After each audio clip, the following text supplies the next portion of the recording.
La société allemande de cette époque constitue un terrain fertile pour la montée du nazisme.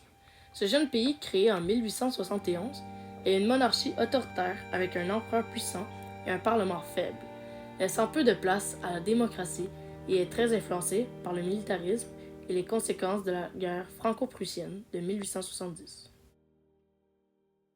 Alors, la culture politique laisse beaucoup de place au culte de l'obéissance et l'importance de l'ordre. L'armée joue donc un rôle très important et il y a une méfiance envers les idées libérales ou étrangères, comme la montée du marxisme. Comme pour plusieurs nations européennes, le nationalisme connaît un essor important, laissant la place à l'idée que les Allemands forment un peuple supérieur, encourageant l'idée qu'une expansion territoriale est souhaitable, afin de rassembler tous les peuples germaniques, qui est appelé le pan-germanisme. De plus, comme les autres puissances européennes, l'Allemagne se transforme rapidement. Urbanisation, révolte industrielle, montée de la classe ouvrière et émergence du socialisme. Alors les élites traditionnelles comme la noblesse, l'armée et l'Église perçoivent cela comme une menace et craignent ces changements qui bouleversent la société allemande. Enfin, l'échec de la République de Weimar suite au traité de Versailles sera en quelque sorte une confirmation de ces craintes, notamment avec la montée du socialisme. Le 28 juin 1919, dans la galerie des glaces du château de Versailles, les Allemands signent un traité très important, celui qui met fin officiellement à la Première Guerre mondiale. Ce traité met comme seul responsable de la guerre l'Allemagne.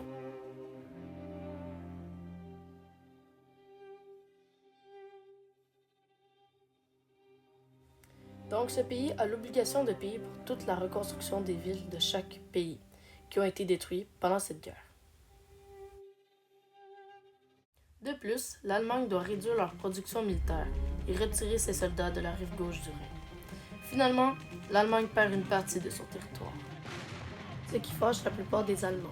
Ceux-ci trouvent que le traité est trop sévère, mais il y a un soldat allemand qui est beaucoup plus fâché que les autres. Un homme de 30 ans, sans diplôme, né le 20 avril 1989, un Autrichien qui a soif de vengeance. Adolf Hitler.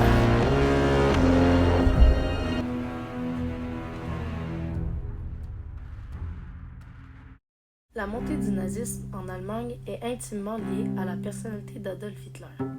Il est difficile de dissocier les deux. Son vécu va alimenter son récit de haine et de revanche, qui sera transformé en idéologie totalitaire. C'est pourquoi il est important de s'attarder à sa personnalité et son histoire de vie qui peuvent expliquer l'ascension du nazisme. Jeunesse instable et difficilement marquée par la violence de son père et le rêve brisé de devenir un artiste. Cela l'amènera dans une période de déclassement social, de pauvreté, d'isolement et de frustration. C'est pendant cette période qu'Hitler développera ses idées antisémites. Il trouva un réconfort dans son engagement dans la Deutsche Heer, l'armée allemande qui représente pour lui l'ordre idéal pour lequel il aura un fort attachement. Sa blessure et ses décorations militaires donneront un sens héroïque à son engagement. À la suite de son engagement militaire, il découvrira ses qualités d'orateur et les effets de son charisme qui mobilisera les foules.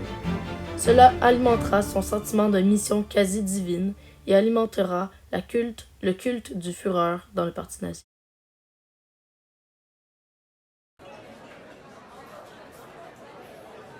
Le 24 février 1920, dans le Hofbrauhaus, une brasserie populaire de Munich, cet homme parla devant une foule de 200 personnes. Il parla de la création d'un nouveau parti xénophobe, le NSDAP, le Parti ouvrier national socialiste allemand. Le programme du parti est divisé en 25 points. Par exemple, pour être un citoyen, il faut être allemand et non juif. Les non-allemands ne peuvent pas participer dans les journaux et même, il faut empêcher toute nouvelle immigration. Le parti nazi est né, mais il n'y a pas le pouvoir qu'il aura dans 13 ans.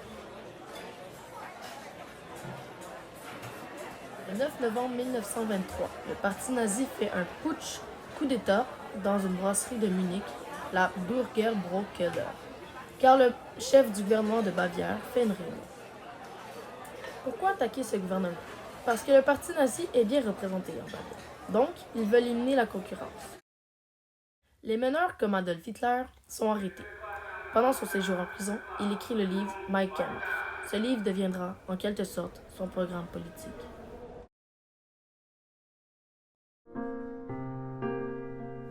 en décembre 1924, Hitler veut prendre le pouvoir, mais de façon légale. Aux élections fédérales en 1928, le NSDAP reçoit 800 000 votes, donc environ 2,6% des voix, ce qui n'est pas positif pour le parti d'extrême droite. Mais le 24 octobre 1929, un événement aidera le parti. C'est le crash boursier américain. L'économie allemande dépend des capitaux américains et par conséquent, cela aura de lourdes conséquences pour son économie. À cause de cela, le NSDAP devient plus populaire et passe de 2,6% en 1928 à 18,25% en 1930.